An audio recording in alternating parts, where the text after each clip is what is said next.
Kelihatan ya? Kelihatan, Pak. Oke. Pertama, selamat sore untuk seluruh peserta. Terima kasih untuk panitia yang telah mengundang dan pada peserta yang sudah hadir di forum online ini. Ya, ini kehormatan karena sudah diundang buat saya.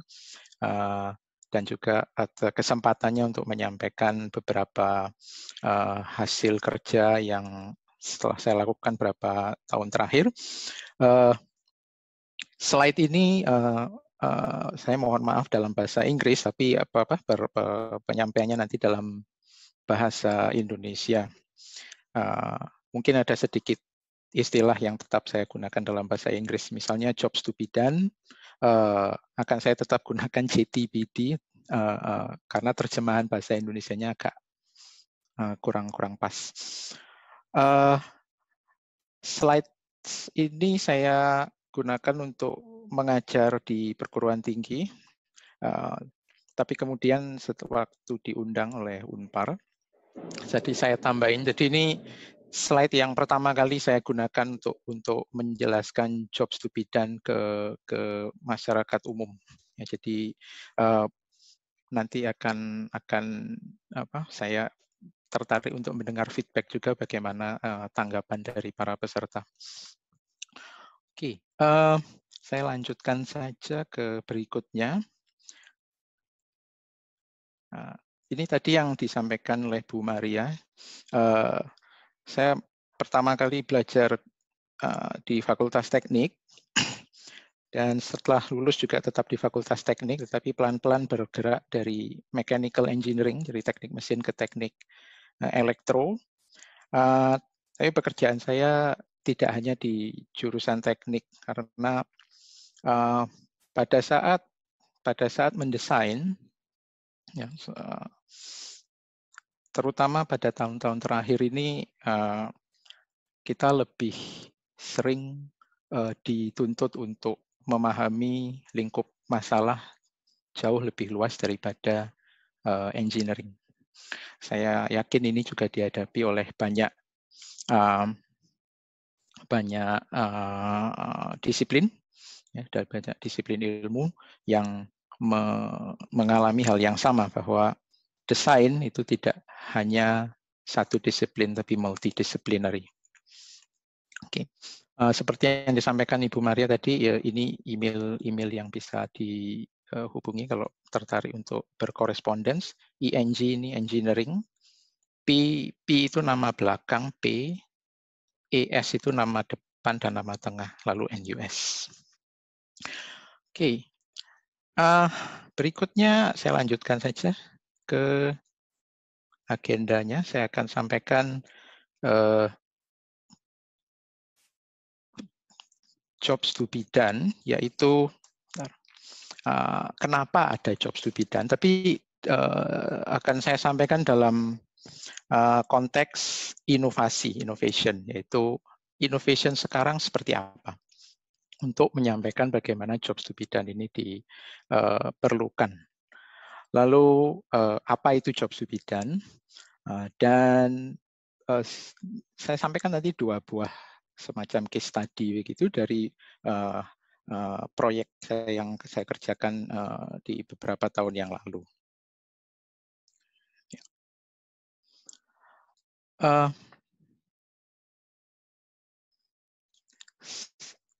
Yang slide yang saya sampaikan di layar ini, saya yakin banyak yang sudah tahu.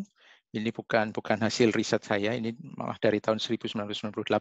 Ya.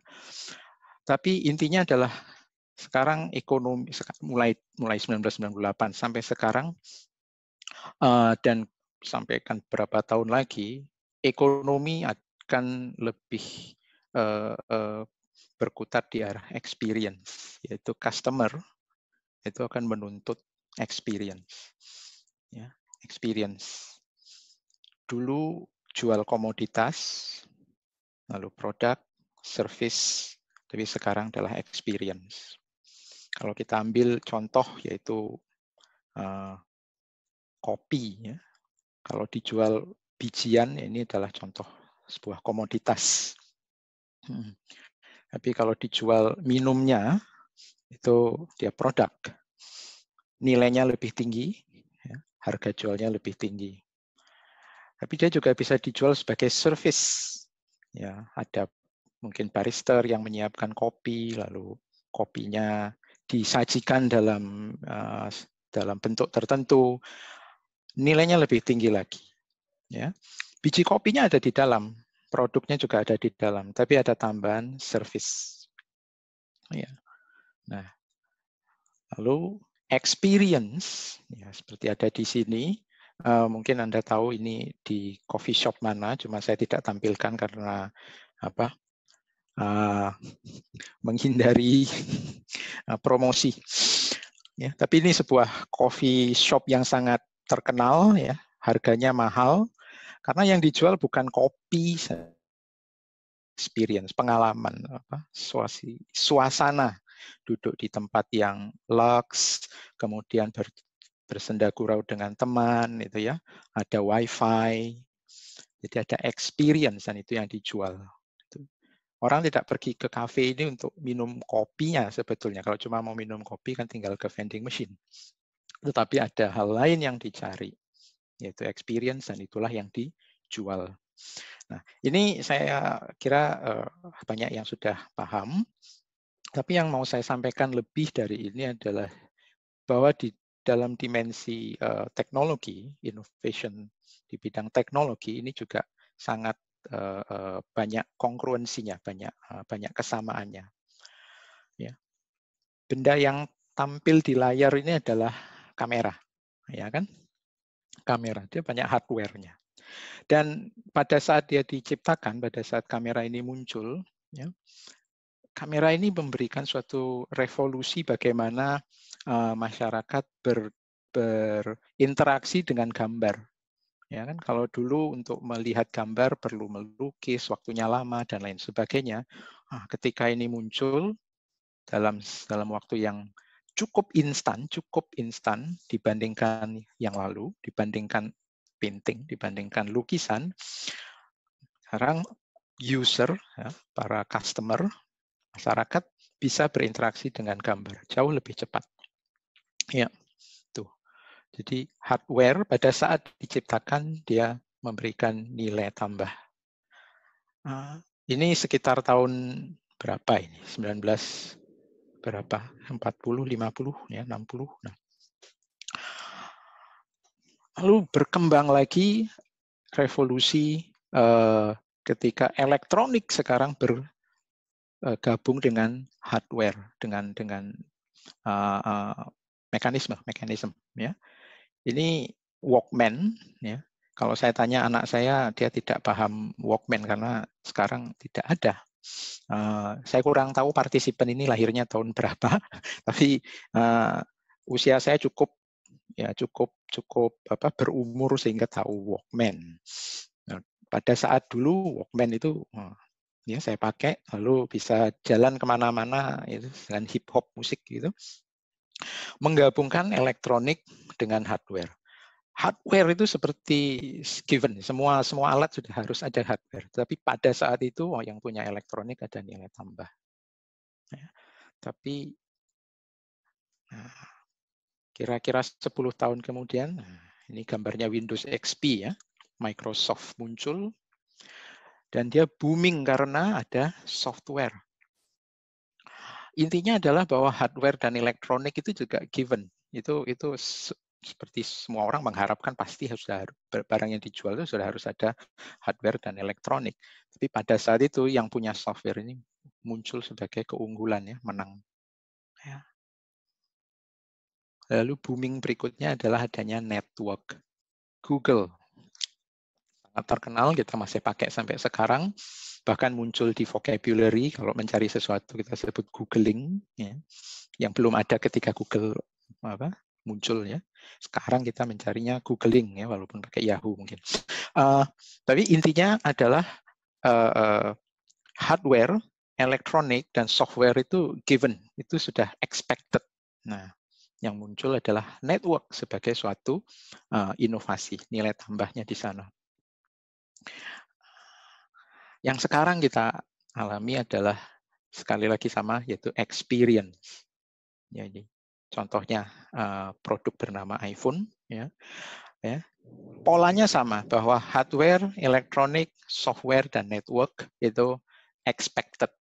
Semua program, semua produk, semua service, semua solusi sudah diharapkan punya ini. Experience ini adalah nilai tambahnya, ya kan? Dan mungkin slide ini bukan suatu informasi yang baru, tapi bisa digunakan untuk melihat secara lebih jelas bagaimana iPhone telah disrupted, ya, telah membuat inovasi yang merevolusi tatanan landscape innovation, ya. Jadi tatanan inovasi. Ada industri yang terpaksa harus tutup, walaupun ada industri yang akan berkembang banyak. Gitu. Ya. Oke. Nah, sehingga tantangan dari atau buat para corporate innovation itu adalah sekarang, sekarang kalau saya mau jadi seperti iPhone, ya, kalau saya mau jadi seperti iPhone, seperti apa sih saya harus mendesain? Ya, kita tahu iPhone itu sukses karena apa, tapi kalau sekarang pertanyaannya dibalik, sekarang kalau saya mau sukses dan kalau bisa sesukses atau lebih daripada iPhone, seperti apa inovasi yang harus dibuat? Itu. Jadi bukan lagi bagaimana, tetapi seperti apa saya harus mendesain. Gitu, ya. Di sini saya ingin mengutip kata-kata bijak dari orang terkenal, gitu, ya. Bahwa menentukan atau mendefinisikan suatu masalah apa yang didesain itu posisinya dan nilai tambahnya itu lebih daripada menemukan solusinya itu sendiri. Ya, jadi Einstein mengatakan kalau saya punya 1 jam untuk menyelesaikan masalah, ya 55 menit dia gunakan untuk mendefinisikan apa itu masalahnya. Ya, hanya 5 menit untuk menemukan solusinya. Ya, ini cara dia untuk mengungkapkan pentingnya mendefinisikan masalah. Ya, sehingga di dalam desain pertanyaan what to design, kita mau mendesain apa, itu lebih penting dan yang saya sampaikan itu jauh lebih penting daripada bagaimana mendesainnya. Kalau kita sudah tahu apa yang didesain, itu lebih dari separuh mission kita itu sudah tercapai. Nah, kalau Anda bertanya, kaitannya dengan jobs to be done apa? Gitu, ya. Ada banyak framework, ada banyak kerangka kerja untuk mengetahui atau untuk mendeskripsikan what to design, apa yang didesain. Yang akan saya sampaikan di sini adalah satu saja dari kerangka kerja tersebut, yaitu jobs to be done. Apakah itu jobs, pekerjaan, itu, ya, unit kerja yang diharapkan oleh customer. Ya. Jadi jobs to be done ini bukan inovasi dari saya sendiri, ini inovasi yang saya gunakan. Nanti akan saya sampaikan bagaimana saya menggunakannya. Tapi dia sebagai suatu framework, dia itu adalah memberikan perspektif, ya, bahwa dengan jobs to be done kita bisa melihat apakah itu user, customer, ya, market, ya, pasar, segmen pasar, kebutuhan dari user dan lain-lain, ya, secara unik, dapat dilihat dengan berbeda, yang dalam pengalaman saya dapat membantu desainer secara lebih terfokus, sehingga desain yang kita buat itu akan lebih menjawab keperluan dari masyarakat. Ya. Nah, jobs to be done atau JTBD ini walaupun digunakan banyak oleh desainer, tapi sebenarnya tidak diciptakan oleh desainer, justru diciptakan oleh businessman. Ya, ini 3 orang yang sering kutip sebagai pencetus GTBD, ya. Business consultant, ekonomis yang telah menciptakan kerangka kerja jobs to be done ini. Ya. Oke. Tadi mungkin saya berhenti di sini dulu. Saya mau lihat chat kalau ada yang bertanya. Tidak ada. Belum Pak kayaknya. Belum ya. Oke. Boleh lanjut ya. Oke. Ya, nah, segmen berikutnya yang mau saya sampaikan, apa itu key principle atau prinsip dari jobs to be done, gitu ya. Nah, yang pertama adalah bahwa users, customer, ya, masyarakat, dia tidak membeli produk, tidak membeli merek, tapi sebenarnya menggunakan, jadi di sini kata kerjanya hire, ya, menyewa, menggunakan solution. Apakah itu suatu barang atau suatu service untuk memenuhi sebuah pekerjaan, to get the job done. Jadi ada unit kerja yang ingin diselesaikan. Gitu. Jadi menggunakan JTBD framework, jobs to be done framework ini, kita tidak melihat user itu ingin beli barang, tetapi user itu ingin menyelesaikan suatu pekerjaan menggunakan sesuatu, dan sesuatu itu bisa barang atau service yang dia gunakan. Gitu. Sebagai contoh ini, gambar ini gambar orang ambil selfie gitu ya. Ya, orangnya tidak saya tampilkan di gambar ini karena alasan privacy, tetapi ini gambar orang ambil selfie. Nah, apa yang sebenarnya diharapkan dengan ambil selfie? Job apa yang ingin diselesaikan dengan ambil selfie? Ya. Apakah mengambil gambar? Ya.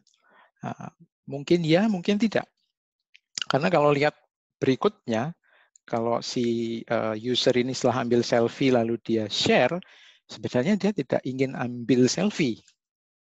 Tapi sebenarnya dia ingin share, ingin memberitahu ke teman-temannya, ini saya ada di tempat menarik, saya ingin memberitahu ke kamu. Jadi ada suatu jobs to do. Gitu. Jadi bukan ambil selfie sebenarnya, tetapi share moment. Gitu.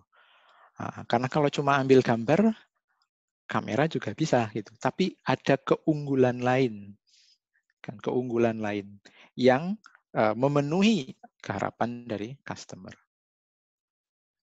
Oke. Jadi ini adalah hal yang membedakan framework ini dibandingkan dengan framework lain. Dia melihat bahwa user, para customer itu, dia bukan beli barang, tetapi menggunakan barang untuk menyelesaikan pekerjaan. Itu prinsip pertama. Oke.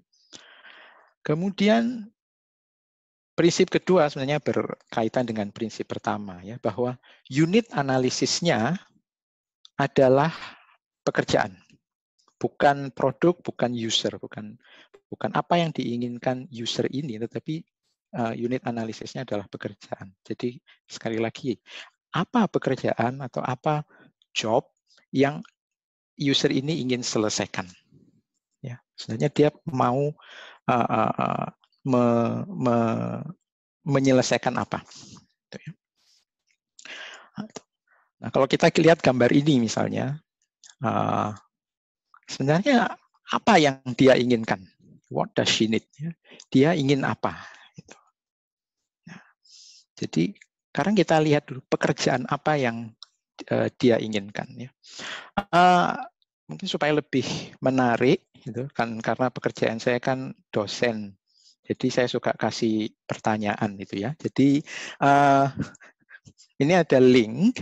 Kalau para peserta misalnya punya telepon genggam, bisa scan ini link QR code-nya, dan bisa disampaikan atau bisa dijawab begitu, apa yang menurut para peserta dia inginkan.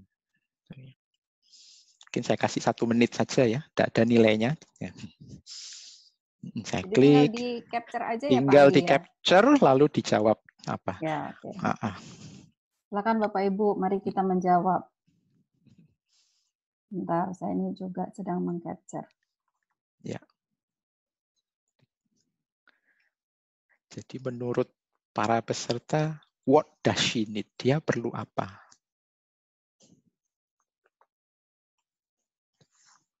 Ini kecepatan yang hitamnya sama kecepatan HP saya kok lebih cepat yang hitamnya. Ya, Saya itu belum masuk ngisi. ada jobs to be done is to find better phone. Oh, bukan maksudnya. Saya ganti biar cepat.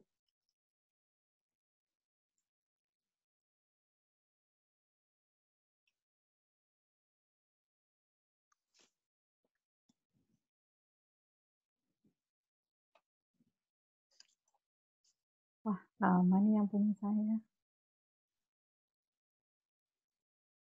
Gimana?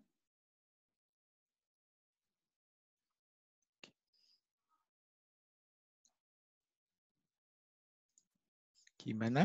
Bisa? Bisa akses? Bisa saya Bisa sekarang. ya? Oh, oke. Saya Mungkin jawab. saya stop share dulu ya. Sepertinya anonymous. Saya coba share form saya biar kelihatan. Ini dia. Oke. Jadi what? Oh, masih 0 respons.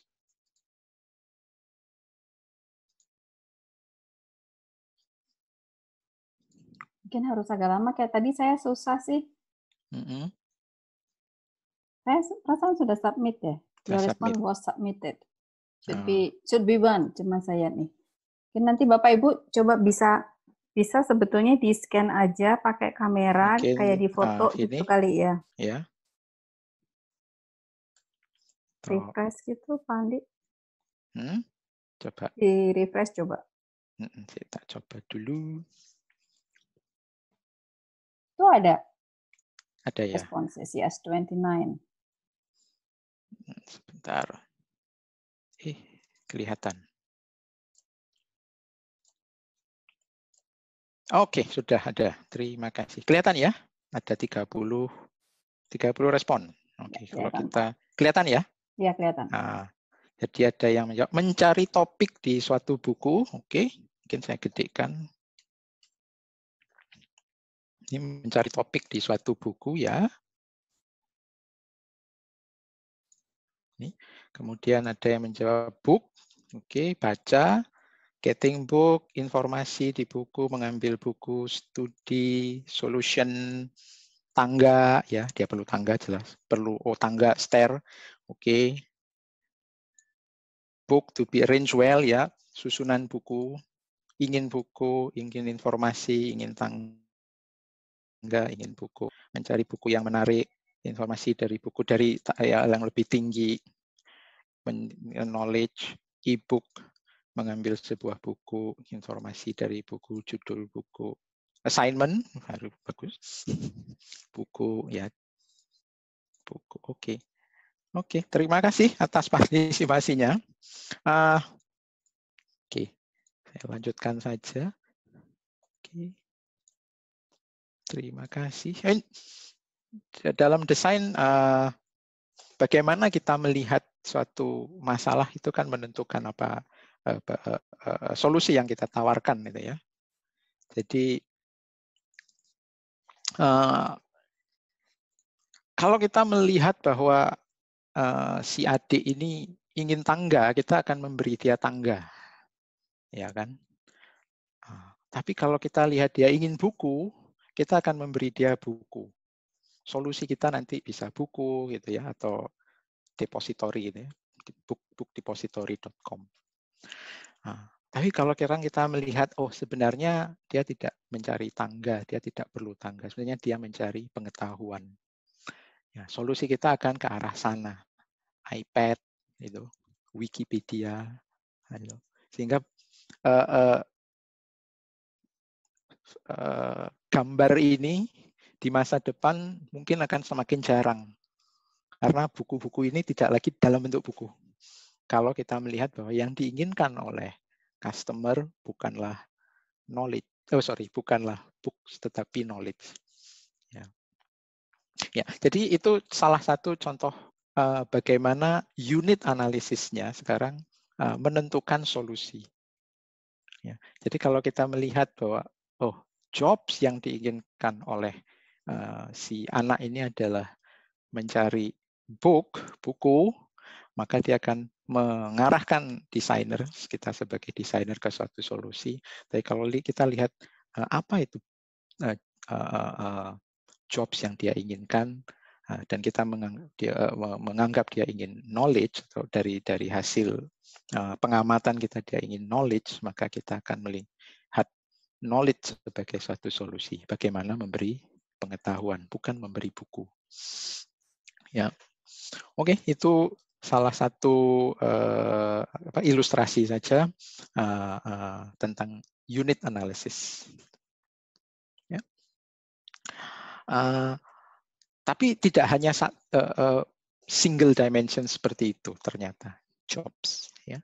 Karena jobs adalah fungsional, jadi seperti cari knowledge itu fungsional, tetapi punya komponen emotional dan sosial. Dan ini juga salah satu kontribusi dari jobs to be done framework kepada desainer. Ya. Jadi sekarang kalau kita lihat gambar ini ya, gambar perguruan tinggi gitu. Kalau kita tanya kenapa orang ke perguruan tinggi, kenapa orang kok belajar ke universitas ya seperti Unpar atau NUS, ya, kenapa ke perguruan tinggi? Nah, ini dari interview, jadi hasil interview. Kalau dari sisi fungsional, ya betul, mau cari pengetahuan, mungkin mau cari sertifikat, mau cari ijazah gitu ya, karena ini adalah key untuk employment. Ya. Tapi kan tidak cuma itu, karena dari sisi emotional juga ada. Karena kalau cuma cari pengetahuan ya bisa baca buku kan, tapi dari sisi emotional membuat orang tua saya bangga. Atau mau jadi seperti orang lain. Jadi kalau orang lain pergi ke universitas ya saya juga ingin ke university, saya tidak mau ketinggalan. Tapi ada juga sisi sosial, fear of missing out. Saya tidak mau jadi orang yang dianggap masyarakat gagal karena tidak ke perguruan tinggi. Ini tidak mengada-ada ya, jadi hasil interview. Supaya bisa dapat jodoh yang lebih baik. Ya, social convention. Jadi ya lulus SMA ya perguruan tinggi. Jadi sosial. Nah ini yang perlu dipahami. Jadi kalau misalnya ada salah satu partisipan yang punya modal mau buat perguruan tinggi, saya kira dari framework jobs to be done ini, salah satu kontribusi yang bisa diambil adalah untuk memahami alasan fungsional, emosional, dan sosial orang ke perguruan tinggi. Ya, oke. Saya lanjut lagi. Prinsip berikutnya yaitu bahwa jobs, pekerjaannya itu sendiri akan valid. Dia selalu valid. Yang berubah adalah solusinya. Jadi dulu orang pergi transportasi itu naik kereta. Sekarang pun orang masih tetap perlu transportasi, tetapi solusinya yang berubah. Sekarang mobil. Jadi bukan bagaimana orang perlu mobil kan, tapi bagaimana orang bertransportasi. Tetapi solusinya yang berubah, dan ini yang sangat penting dan disampaikan dalam fenomena jobs to be dalam kerangka kerja jobs to be done. Ya. Lalu prinsip berikutnya, ya, produk dari company lain, dari perusahaan lain itu bukan kompetitor. Kita tidak melihat sebagai kompetitor, tetapi sebagai solusi yang sekarang digunakan oleh user untuk menyelesaikan pekerjaan mereka. Dan mungkin ada gap. Yaitu. Jadi kita tidak melihat ini sebagai kompetitor. Ya. Untuk mengilustrasikan sekarang solusi apa ya, jadi who are the competitors, tapi kompetitornya saya kasih tanda kutip. Ini sebenarnya solusi apa yang dipakai orang untuk mengganti atau untuk berkompetisi gitu, dengan Bosch ini. Ini merek terkenal gitu ya, Bosch hand drill gitu ya. Menurut Anda solusi apa ya kompetitor dari Bosch ini? Kompetitor dalam tanda petik. Ya. Mungkin ini ada soal lagi gitu. Jadi menurut Anda apa kompetitor dari ini, dari Bosch hand drill? Orang gunakan dia untuk menyelesaikan pekerjaan yang sama. Ya, who are the competitors? Ya, mungkin bisa mulai 1 menit juga.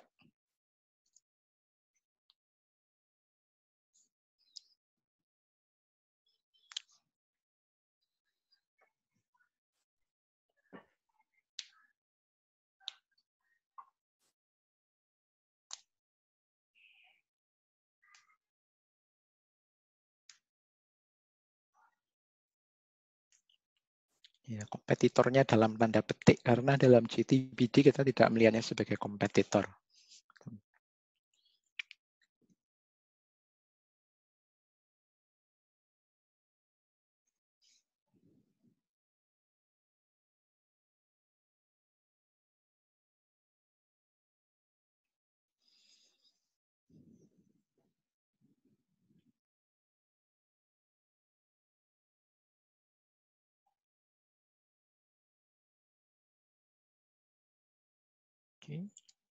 Oke. Sekarang saya stop share ya. Bisa Bu Marian udah menjawab? Oke. Bisa. Bisa ya, oke. Saya kayaknya coba. Emang HP saya nih lemot, mau nyalain provider kan nanti pip, nggak boleh. Oh, oke. Sekarang kalau saya ke sini, oke, contoh lain. Jadi formnya who are the competitor? Masih kosong. Atau harus refresh lagi. Oh, sudah ada jawaban. Oke. Kita lihat handyman. Oke. IKEA ya, ready to assemble product. Orang yang bisa jual jasa, ya benar. Paku, kompetitornya Paku ya. Customer sendiri, oke. Cheap product ya. Inovasi. Nail gun. Ya, alat yang berfungsi sama dengan bobot lebih ringan, another work, oke. New task, jadi mungkin maksudnya tas baru, tugas baru gitu ya. Nempel langsung, oke. Ya, enggak ada salahnya kan? Enggak ada salahnya kalau kita kalau kita melihat bahwa kompetitornya adalah ya 3M. Ini bukan 3M ya. Oh, ini 3M, sorry, ini 3M. Ya. Jadi bagaimana bahwa bukan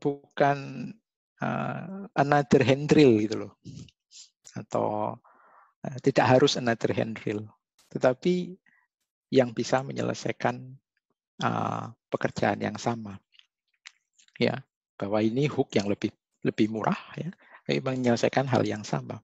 Tetapi masih ada orang yang beli benda ini, gitu, masih ada. Jadi kenapa orang masih beli electric drill? Gitu. Ya karena tidak hanya ingin menempelkan barang di tembok. Gitu.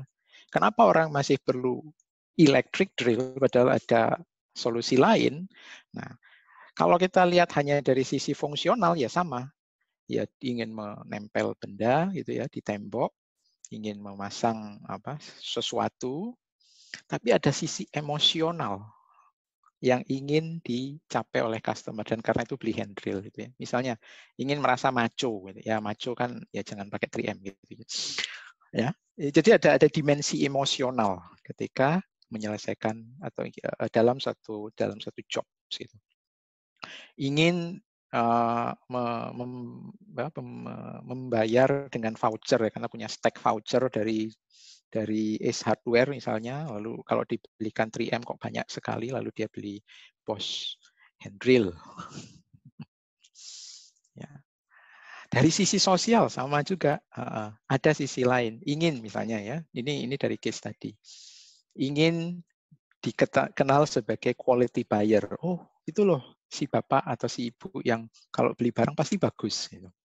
Nah, itu dia beli barang yang ada bagusnya. Bukan karena barangnya sendiri, tapi karena nilai sosialnya. Itu.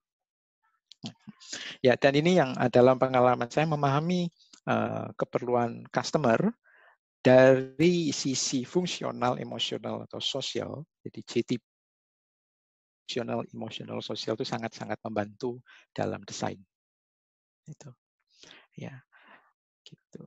Mungkin saya sebelum masuk ke case tadi saya ingin menyampaikan ini suatu yang saya ulang-ulang terus ke mahasiswa saya, bahwa user ya para masyarakat pembeli itu sebenarnya tidak ingin beli drill atau bor, mereka sebenarnya mau lubang. Jadi ini yang harus kita ingat kalau menggunakan job to be done itu ya sebagai desainer, apa yang sebenarnya diinginkan oleh customer. Kalau mereka tetap cari drill, berarti ada hal lain dari sisi mungkin emosional atau sosial yang diinginkan. Oke. Berikutnya sebenarnya saya mau masuk ke case study, tapi mungkin juga saya bisa berhenti di sini kalau misalnya ada yang mungkin ada yang di chat mau tanya atau mau langsung Pak Andi? Di sini sih sudah bisa? ada ya. Sudah ada 3 pertanyaan dari Bu Mariamia Kristanti. Yang pertama pertanyaannya adalah what to do to be done untuk Singaporean context versus Indonesian context sangat berbeda. Nah, bagaimana menyikapi perbedaan ini? Ya. Kemudian yang kedua, dimensi fungsional, emosional, sosial tidak bisa dipisahkan. Jika 3 dimensi tersebut muncul bersamaan, then what has to be done? Itu dulu mungkin ya. Nanti ada lagi pertanyaan selanjutnya. Yang ketiga untuk industri service. Oke, mungkin yang ketiga nanti saya sampaikan setelah case study. Ya, case study saya ada service-nya, ada hubungan tapi tidak benar-benar service. Tapi mungkin saya bisa jawab setelah case study ya. Untuk pertanyaan dari Bu Mariamia Kristanti tadi dari konteks Singapore konteks, Indonesian konteks atau negara manapun lah ya. Bahkan Indonesian konteks pun ya walaupun saya tinggal di Singapura kan saya masih lahir di Indonesia dan saya tahu Indonesian konteks itu tidak cuma satu. Ada konteks Indonesia kota besar, ada konteks Indonesia kota sedang, ada konteks Indonesia di daerah pedesaan, ada banyak sekali konteks itu. Jadi sangat tepat pertanyaannya bahwa konteksnya berbeda dan karena itu sebenarnya nanti akan saya sampaikan juga di case tadi, ada banyak jobs to be done untuk satu job. Jadi misalnya tadi yang saya satu misalnya selfie itu ya, jobs to be done-nya apa? Buat anak muda mungkin memang selfie itu untuk share di antara teman-temannya gitu loh. Oh, saya ke sini, saya ke sana dan lain sebagainya. Tapi mungkin ada segmen lain yang sebenarnya tidak cuma share tetapi ingin tanda kutip lagi kompetisi gitu. Oh ini loh saya sudah ke Eiffel Tower, kamu belum kan gitu. Jadi ada perbedaan memang dan itu sebagai desainer kita membuat beberapa jobs to be done bahkan untuk produk yang sama karena ada perbedaan job sebetulnya. Jadi antara share atau berbagi momen dengan membanggakan momen itu 2 job yang berbeda. Jadi memang dibedakan dan itu akan membantu kita untuk memahami sebenarnya customer itu inginnya apa. Gitu. Untuk pertanyaan berikut bahwa functional, emotional, social tidak bisa dipisahkan, betul. Ketiganya sebenarnya malah akan muncul bersamaan. Ketiganya akan muncul bersamaan. Justru produk yang sukses itu yang bisa menjawab ketiganya secara bersamaan. Nah, jobs to be done ini sebenarnya bukanlah suatu resep untuk menjawab, tetapi sebenarnya untuk memformulasi pertanyaannya. Jadi ini adalah suatu framework untuk membantu kita mendefinisikan permasalahan. Sementara ada framework lain untuk menjawab permasalahan tersebut. Tapi kontribusi dari Job Subidani adalah bahwa dia secara sangat eksplisit memberikan segmen, oh ini secara fungsi ini, tapi ada juga sisi emosi dan juga sisi sosial dari suatu permasalahan yang diinginkan oleh customer. Oke. Jadi mungkin saya lanjut ke case study. Ya. Ya, silakan Pak. Ya, oke. Mungkin kalau ada waktu 2, tapi satu-satu dulu mungkin. Pertama home based learning. Ya, ini terutama situasi sekarang ya, virus di mana-mana, learning tetap harus jalan, gitu. Jadi ini salah satu webinar ini kan juga walaupun webinar sudah ada sebelum ada virus, tapi dengan adanya virus lebih lagi. Ya, ini clipping saja gitu di Indonesia, di Singapura kita semua melakukan home based learning. Ini tidak cuma di Indonesia, Singapura, di mana-mana juga. Gitu. Nah, segmen atau stakeholder dari home based learning ini, ya, bahwa ada student, ada teacher, ada parent, tapi yang tidak bisa dilupakan juga ini ekosistem provider. Gitu ya. Mungkin di suatu tempat adalah ministry, government menyediakan ini loh. Gitu ya.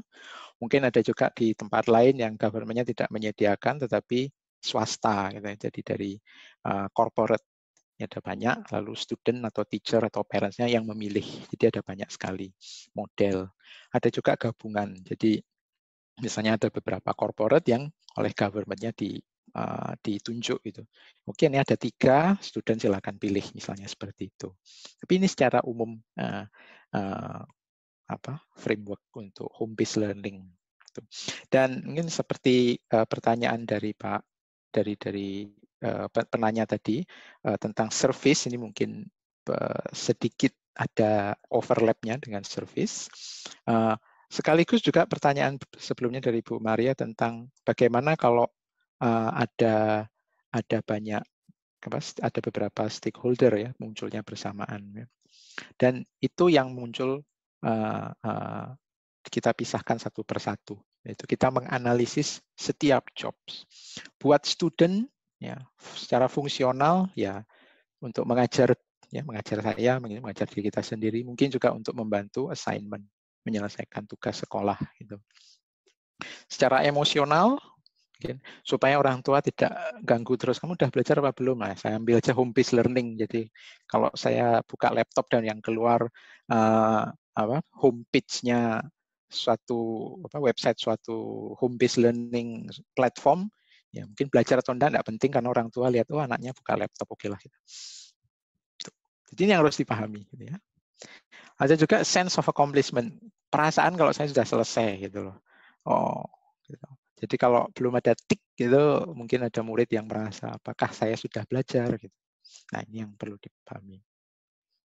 Lalu dari segi sosial juga sama, ya, keep up with my classmates. Jadi kalau teman sekelas saya sudah ikut home based learning, ya saya harus ikut gitu misalnya. Atau ada juga ini, something to talk gitu loh. Ya, kita pernah muda dulu kan begitu juga ya. Oh, kamu sudah menyelesaikan PR sampai mana? Oh ya sampai. Sementara kalau tidak menyelesaikan kan merasa tertinggal, sehingga dia belajar sebenarnya untuk social event, bukan untuk functional purpose. Tapi ini perlu untuk dipahami buat para pendesain home based learning. Ya, tuh. Sama juga buat parents. Nah, buat parents juga sama ya, mengajar anak itu ya. Dan assignment, dan kalau Anda perhatikan ini mirip dengan fungsional dari si anak. Tapi secara emosional dan sosial lain. Karena buat orang tua ya bisa jadi interview ya supaya tidak diganggu anak ketika saya harus kerja di rumah. Karena itu ini home based learning, ini platform kerja. Ada juga kebalikannya, supaya saya tidak khawatir ketika saya harus keluar untuk bekerja. Ya, karena kantor saya tidak tutup, tapi sekolahnya tutup. Nah, saya mau pergi ke kantor juga khawatir. Nah, saya mau memberikan home based learning sehingga saya merasa lebih tenang gitu meninggalkan anak. Dari sisi emosional sangat penting untuk diperhatikan. Ya, juga orang tua ingin memberi yang terbaik. Nah, ini sisi emosional yang sangat penting. Gitu ya. Sisi sosial tidak kalah pentingnya. Gitu ya. Ingin seperti orang tua lain. Saya tidak mau menjadi orang tua yang ya yang lain sudah memberi home based learning, saya tidak, saya merasa gitu. Ya, sangat penting. Gitu. Jadi tidak hanya dari sisi fungsional. Dari segi guru juga sama. Ya. Kembali dari segi fungsional mirip gitu. Mengajar ya yang karena tidak bisa face to face gitu ya, tidak bisa ketemu langsung dan memonitor progres. Tapi dari segi emosional teacher juga ada gitu ya. Supaya tetap kerja ya benar. Karena kalau nggak bisa face to face dan tidak bisa online ya akan diganti oleh orang lain yang bisa online. Lalu dari segi sosial juga sama gitu ya. Supaya di kalangan para guru saya tetap dikenal, oh itu ya, keep up gitu ya. Oh, ini termasuk orang yang up to date, teacher yang up to date. Itu. Jadi ini kontribusi dari Jobs to Bidan. Ini salah satu proyek saya yang saya gunakan sekarang untuk anak ini, tapi untuk anak special needs gitu. Ya, kalau dulu dulu itu beberapa bulan yang lalu special needs pergi ke sekolah itu ya untuk belajar terapi dan lain-lain. Nah sekarang kalau nggak bisa bagaimana? Home based learning. Ya, lebih challenging, lebih menantang gitu ya karena misalnya seperti ini anak ini menggunakan alat bantu untuk melatih fine motion-nya. Gitu. Bagaimana dilakukan tanpa terapi? Nah, itu. Kembali dengan Jobs to Bidan kita, jadi tim saya melihat secara fungsional memang melatih gerak anak, tangan, gitu ya. Tapi secara emosional buat para orang tua itu penting untuk memberikan yang terbaik buat anak. Jadi solusinya juga menggunakan apps untuk mengetahui kemajuan anak ini di mana sehingga orang tua merasa tenang. Oh, anaknya sudah sampai sini. Tuh. Dari segi sosial ini agak tidak ada yang setuju, ada yang tidak. Jadi kita beri pilihan karena mengetahui progres anak kadang perlu, kadang tidak. Ada orang tua yang tidak ingin ya ada ke sosial channel itu, ada yang ingin malahan itu. Jadi kita buat kebebasan, kita beri kebebasannya. Tapi itu bagaimana ilustrasi bagaimana Jobs to Bidan framework ini saya gunakan untuk proyek ini. Ya, proyek lain di bidang mobility assistant itu ya. Jadi untuk orang tua gitu karena sekarang kan masyarakat makin average-nya makin average usianya makin tua gitu. Usia rata-ratanya makin tua gitu. Nah, kita perhatikan gitu ya mereka pergi kemana gitu. Lalu ini contoh dari riset kami ya bahwa sebenarnya orang-orang yang sudah berusia itu kalau ada masalah misalnya jalan susah dan lain sebagainya gitu, mereka sebenarnya perginya nggak jauh-jauh ya di sekitarnya saja gitu. Mereka bukan pergi ke tempat yang jauh, bahkan kami menemukan ini ya di sekitar radius 400-500 meter saja sudah cukup gitu. Sehingga kemudian yang kita perhatikan juga sebenarnya mereka pergi kemana dan jam berapa gitu. Sehingga ini yang kemudian mendasari kita, sebenarnya dia itu cuma ingin pergi ke pasar gitu ya, waktu ke tempat, atau kemanapun asal tidak di rumah, bring me out of my home, ya, dan gampang digunakan. Mereka tidak ingin pergi ke suatu tempat yang jauh, sebenarnya mereka hanya ingin pergi dari rumah gitu. Jadi secara emosional juga, cuman nggak ingin sendiri gitu ya. Free from worry, tidak terlalu khawatir alatnya macet enggak dan lain sebagainya. Dan dari sisi sosial ya ketemu teman lalu jadi ya.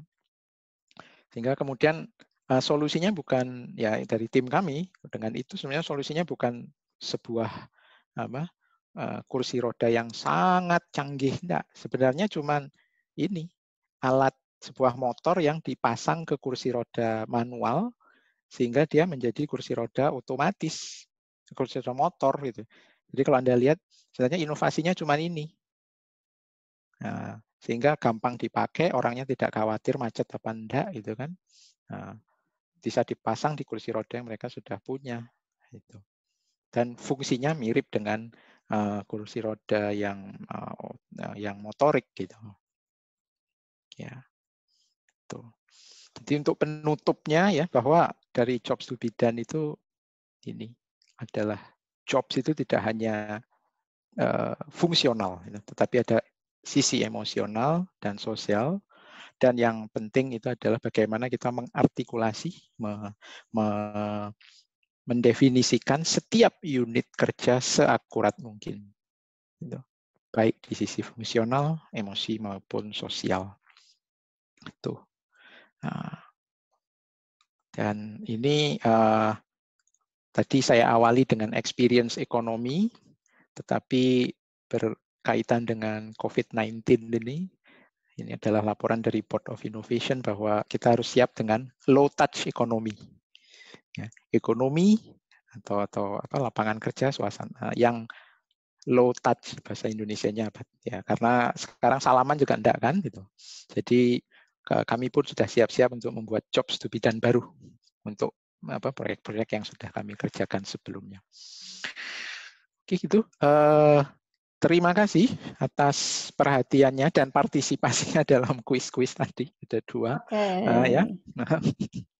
Baik, Pak Andi, ini ada yang bertanya. Tapi sebelum Pak Andi pergi ke pertanyaan, saya izin bertanya juga mungkin ya Pak Andi ya. Menarik. Kalau tadi contohnya service itu education di bidang pendidikan. Nah, bagaimana untuk mereka yang di COVID ini kemudian industrinya bisa nggak mempergunakan lensanya si jobs to be done ini untuk kemudian mereka bangkit lagi? Kalau ada contohnya mungkin akan lebih menarik nih. Banyak tuh kan ya yang kayak Airbnb, model kayak gitu ya, hotel, kemudian kafe, dan seterusnya. Mungkin Pak Andi juga sudah tahu sebetulnya. Gimana tuh Pak? Kalau dari contoh, sebentar. Dari contoh yang industri hospitality itu, saya belum sempat menganalisis itu ya. Tapi kalau saya gunakan yang, saya mau ke slide berikut. Nah, slide ini misalnya.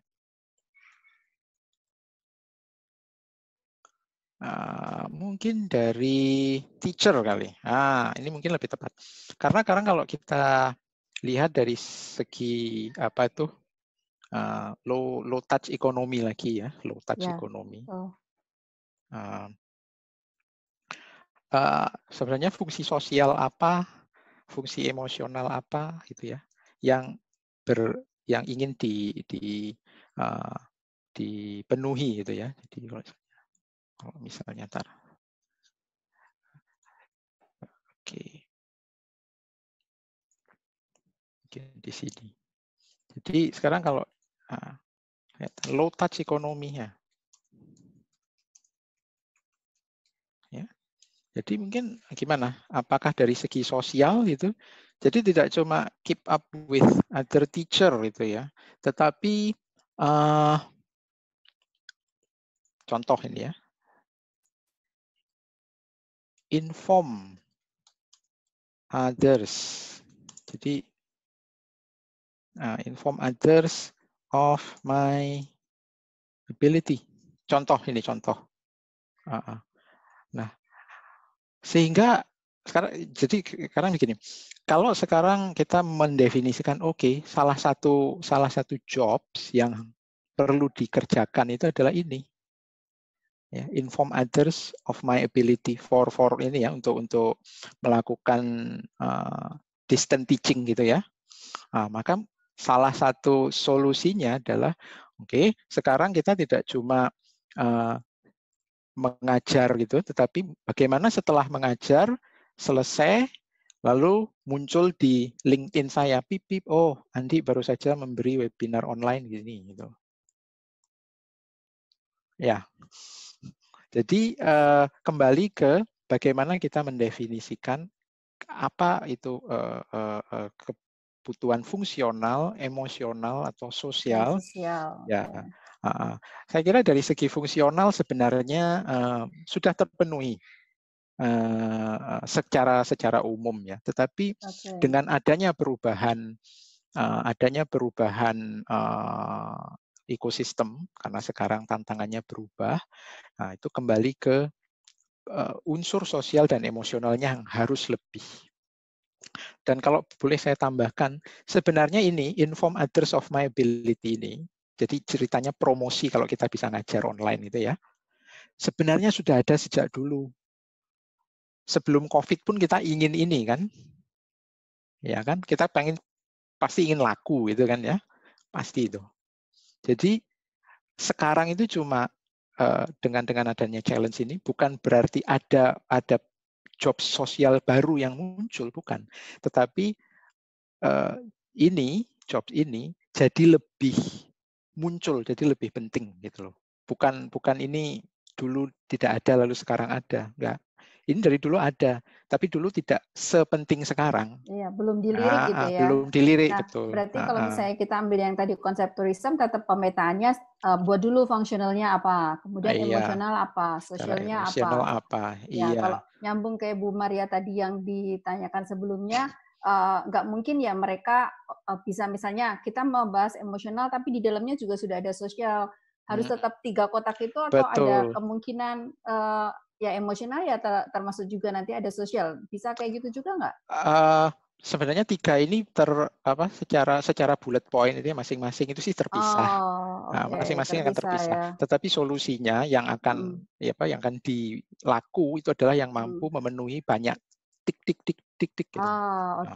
Ini juga kalau untuk inovasi menarik juga ya. Dia memang arahnya ke arah inovasi ya Pak Andi. Ini Jadi untuk kalau saya mau melakukan inovasi produk saya bisa petakan dulu kira-kira saya melihat dari kacamata fungsionalnya, kacamata emosionalnya, kemudian kacamata sosialnya gitu ya.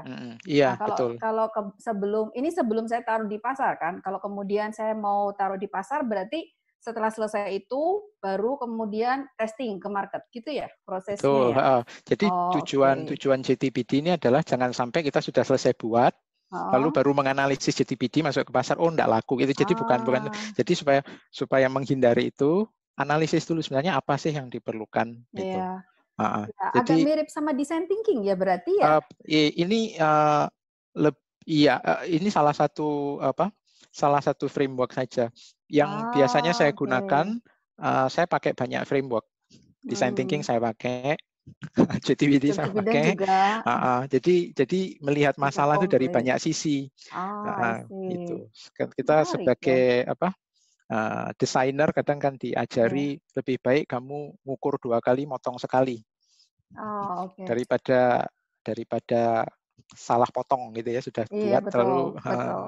Gitu. Sebetulnya kalau saya nggak tahu ya, mungkin jobs to be done itu banyak dibahas untuk engineering kah ataukah sosial juga beberapa teman-teman atau Bapak Ibu mungkin pernah mendengar, karena kalau saya sendiri baru mendengar sebetulnya. Kalau saya perhatikan, ini kayak mirip design thinking ya, karena design thinking itu kayak lebih hype gitu, lebih banyak dipakai ya. Tapi sebenarnya ini juga lebih mudah, karena kalau design thinking kan prosesnya banyak tuh. Ya kan ada 5 atau 6 gitu, saya agak lupa, tapi adalah step-nya. Nah, di home based learning ini juga kan ada kan step-nya tapi hanya 3, petakan secara fungsional, petakan secara emosional, petakan secara sosial gitu ya. Menarik ini. Jadi dia sebenarnya kalau mau mendesain policy juga sama. Bisa juga ya dipakai untuk Jadi policy misalnya ya. saya mau policy misalnya gini, sekarang kok kasus COVID ini naik, lalu saya mau buat policy orang-orang pakai mask. Jadi fungsinya apa? Fungsinya misalnya supaya orang pakai mask, gitu kan. Tapi ada nilai emosionalnya juga, yaitu kekhawatiran. Saya khawatir kalau pakai gitu. Takut terinfeksi. Itu. Lalu gitu. sosial juga ada. Saya tidak mau jadi satu-satunya orang yang pakai mask. Gitu. Atau kebalikannya, saya tidak mau jadi satu-satunya orang yang tidak pakai mask. Nah, jadi dengan memahami bagaimana para masyarakat gitu ya, yang kita mau kasih policy, melihat secara fungsional, emosional, dan sosial, kita bisa lebih paham dan kemudian mendesain secara tepat. Iya, betul. Nah, sekarang kita akan balik ke pertanyaannya yang Bu Nina, Pak Andi. Di sini ada nih, Bu Nina bertanya terkait dengan pemahaman customer. Bagaimana cara memastikan lensa yang akan digunakan untuk membidik keinginan dan kebutuhan konsumen supaya terarah pada framework yang sama, ya. Dan jadi pas gitu. Yang mau diinginkan konsumen itu A, ya kita provide-nya A. Jangan konsumen minta A, kita kasihnya B gitu. Kemudian yang keduanya menerjemahkan kebutuhan dan keinginan konsumen adalah langkah spesifik dalam jobs to be done. Adakah langkah spesifik dalam job to be done untuk menerjemahkan kebutuhan dan keinginan konsumen? Itu rasanya. Pertama, untuk memahami konsumen, ya, kita tidak ada cara lain sebenarnya harus ini berinteraksi dengan konsumen tersebut, ya. Ada field work, kita bisa melakukan ethnography study, ya, ethnography terhadap ini user, atau bisa melakukan direct observation, ya, interview dan lain sebagainya. Jadi seperti itu. Step-nya sebenarnya tidak berkaitan langsung dengan jobs to be done, tetapi ada beberapa step yang bisa digunakan terlepas dari jobs to be done. Sekarang yang bisa saya sampaikan dengan cepat itu ada model. Jadi ada 5 model gitu dari seorang desainer, ya, di Jepang, ya, Okude, gitu. Jadi physical model, kemudian sequence model, time model, cultural model, dan proses model kalau tidak salah. Iya, proses model gitu. Ini mungkin ada webinar lain karena ini 5 step konsep, ya, dia bukan step tapi model. Jadi model, model. Jadi misalnya, saya mau melihat bagaimana orang berinteraksi di ruang gawat darurat misalnya, ya, UGD, ya, ruang IGD, instalasi gawat darurat, dan ingin membuat experience-nya itu seenak mungkin karena orangnya udah susah gitu, kita ingin buat seenak mungkin. Jadi dengan 5 model tadi, pertama physical model, ya, kita datang ke sana, kita lihat entrance-nya di mana, exit-nya di mana, dokternya di mana. Dari entrance ke dokter saja misalnya 100 meter, ya, jadi seperti itu. Lalu kita lihat sequence model, pertama pertama enter, lalu cek temperatur, cek ini, cek itu, lalu kita lihat beberapa proses. Cultural model juga sama. Orang datang, lalu ketemu nurse 1, lalu berikutnya ketemu misalnya perawat berikutnya, kasih informasi lain lagi 2, 3, dan sebagainya. Jadi dengan itu, model-model itu, lalu kita bisa melihat, ketika ketemu dengan perawat dapat informasi A, secara emosional naik, kan, emotional stress. Ketemu perawat berikutnya B, dokternya belum datang, naik lagi.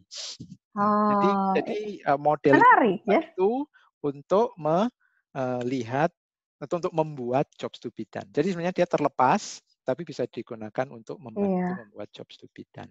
Kalau yang sebelumnya itu kan kita ada nih webinar yang Big Data Analytics. Jadi sebetulnya juga kalau kita punya data-datanya, bisa juga diambil dari situ juga, ya, Pak Andi. Terus kemudian tinggal kita petakan 3. Baru kemudian muncullah solusi untuk ke konsumen, ya? Bisa. Nah, kalau begitu ini saya lanjut nih. Ada pertanyaan dari Bu Bernadette juga nih. Tanggapan Pak Andi. Pak Andi tadi nyebut si low touch economic, ya. Sebenarnya saya juga tertarik nih low touch economy ini. Nah, tanggapan Pak Andi tentang business entertainment. Kan sekarang memang yang Facebook nggak bisa. Semuanya pada bergeser, ya, ke digital. Untuk bisa low touch ini mengingat pandemi COVID dari segi fungsional, emosional, dan sosial bagaimana bisa dipetakan, Pak? Bisa. I think this is Yeah. the case.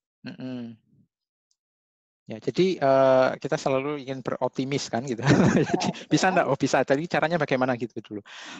Itu kembali ke kalau menggunakan jobs to be done, kita lihat kalau orang mau ke entertainment, sekarang kita bayangkan pada zaman beberapa bulan lalu, terakhir kali kita bioskop lah. Apa yang sebenarnya kita inginkan? Apakah karena kita ingin nonton film? Mungkin secara fungsional, ya, nonton film, ya. Tapi kalau cuma fungsional nonton film, maka argumen saya adalah kan ada DVD. Jadi tidak cuma itu. Jadi mungkin saya ingin nonton film yang sedang in sekarang. Jadi ada nonton filmnya itu fungsional, tetapi ada yang sedang in. Kenapa? Oh, mungkin supaya tidak ketinggalan dengan social circle saya. Karena kalau teman Facebook saya semua membicarakan film Korea gitu. ya filmnya baru muncul sekarang, DVD-nya masih 6 bulan lagi, kan saya nggak bisa nggak bisa tampil. Jadi ada itu. Nah, sekarang kalau kita perhatikan, oh oke, jadi ada sisi fungsi lepas dari sisi fungsional, di sisi sosial yang juga harus diperhatikan. Emosional mungkin ada, ya. Karena kalau cuma nonton film, oke. Tapi kenapa kamu harus nonton film sama pacarmu? Karena dari segi emosional kan ada. Nah, jadi dengan memahami itu, kita bisa mendesain bisnis entertainment yang memenuhi, ya, memenuhi. Jadi seperti apa itu memang perlu didesain. Kalau saya sudah tahu jawabannya, saya nggak ngajar lagi, saya akan buat ini. Tapi memang pasti harus ditemani dengan survei kan ya, kalau yang seperti ini itu untuk mengisinya. Ya, betul. Ya, tentunya. Jadi fungsi dari Jobs to be done adalah kan kita biasanya punya survei, hasilnya itu banyak sekali. Bagaimana kita menginterpretasi. Iya, nah, betul. Ini perlu framework. Salah satunya JTBD. Satu lagi dari Bu Maria ini, Bu Maria Rosa. Beliau bertanya, Jobs to be done apakah sangat terbantu dengan Big Data Revolution untuk menemukan apa yang konsumen secara individual inginkan? Iya, sangat terbantu. Tapi yang saya pahami kan dari Big Data dengan Artificial Intelligence, itu sangat membantu ya, tetapi kesulitannya adalah bahwa tiap data harus di-tag. Jadi misalnya customer mengatakan gitu ya, oh saya merasa lelah. Saya harus tag apa ini? Fungsional atau emosional? Karena lelah bisa gitu. Nah, tag ini sejauh ini ya, mesin belum bisa. Belum bisa. Tapi bukan berarti tidak akan bisa, karena algoritma selalu berkembang.